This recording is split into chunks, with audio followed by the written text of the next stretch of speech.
4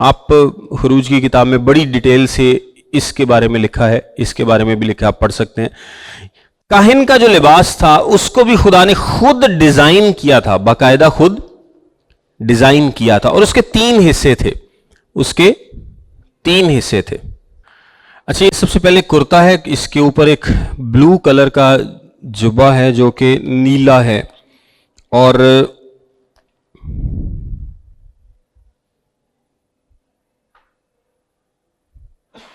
اس پر گھنٹیاں اور بادام کے پھول کی شکل کی، اس پر گھنٹیاں ہیں اور بادام کے پھول کی شکلیں بنی ہوئی ہیں،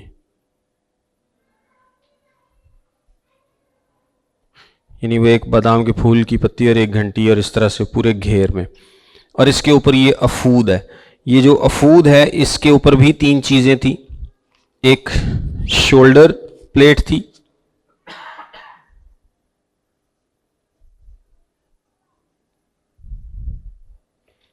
ایک بریسٹ پلیٹ تھی،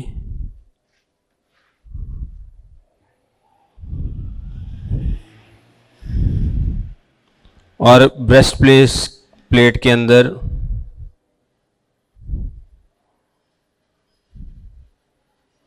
اریم اور تمیم تھے۔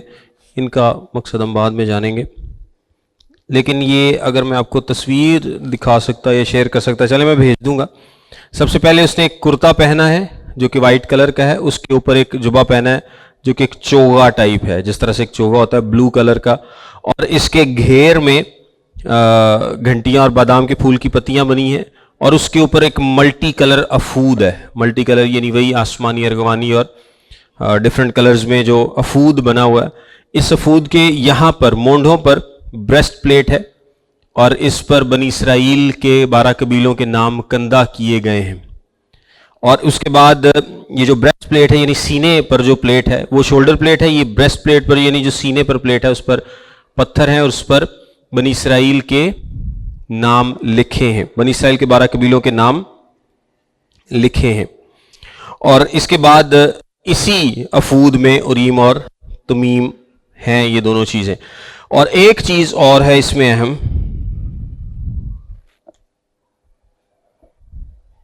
وہ ہے امامہ۔ اس امامے کے اوپر ایک گولڈ پلیٹڈ، ایک باریک پتری سے، ایسے امامہ بیسیکلی پگڑی کو بولتے ہیں، ایک پگڑی بنائی گئی تھی اس کے لیے، اور اس کے اوپر ایک باریک پتری تھی گولڈ کی، جس کے اوپر لکھا تھا خداوند کے لیے مقدس۔ کیا لکھا تھا؟ خداوند کے لیے مقدس۔ تو یہ بیسیکلی اہم کچھ حصے تھے اس کے، اور ان سب کا بھی ایک اپنا اپنا مطلب ہے۔